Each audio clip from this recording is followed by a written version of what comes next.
Good morning!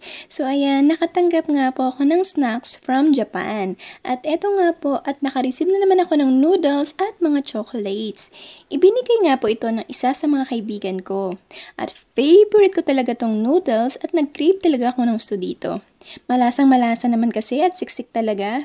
At dahil nga wala akong work for today, sakto, itatry ko to at ito yung munang gagawin kong breakfast. Alam niyo ba, nung nasa Japan pa yung ate ko, eto talaga yung unang sinisave ko bago magkaagawan. Alam niyo naman sa Pinas, diba? Paunahan. Kaya kung absent ka sa eksena, nako, good luck na lang talaga. Kita niyo naman ang daming lamang seafoods. Hindi talaga ako magsasawang kumain nito kahit araw-araw pa. Kaya nga sa mga taga-Japan dyan, baka naman. At eto, hinihintay ko na muna siyang maluto. Kaya lilipat na muna ako sa working table ko. Sakto rin kasi maulan ngayong araw. Kaya nga perfect din humigop nitong mainit na sabaw. Hindi naman po sa iniinggit ko kayo pero parang doon na rin ata ang punta neto. Sorry na. Pa-comment din po ako ng pangalan nyo sa comment section para i-shoutout ko po kayo sa susunod kong video. At eto nga guys, maiwan ko na muna kayo at kakain na po muna ako.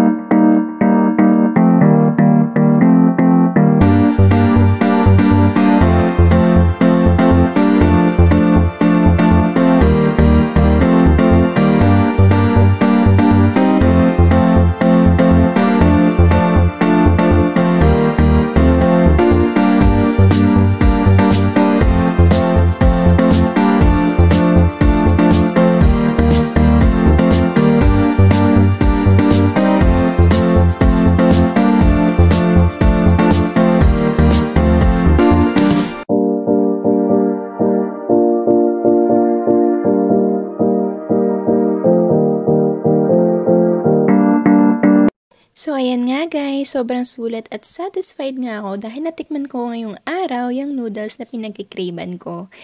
Kinagabihan nga, naisipan kong mag-wine. Inaya ko na nga rin dyan yung nanay ko. Minsan kasi talaga, inaatake na naman ako ng pagiging social climber ko. Minsan, kailangan din natin ng alak sa katawan, lalo na hindi tayo manginginom. Thank you for watching. Bye!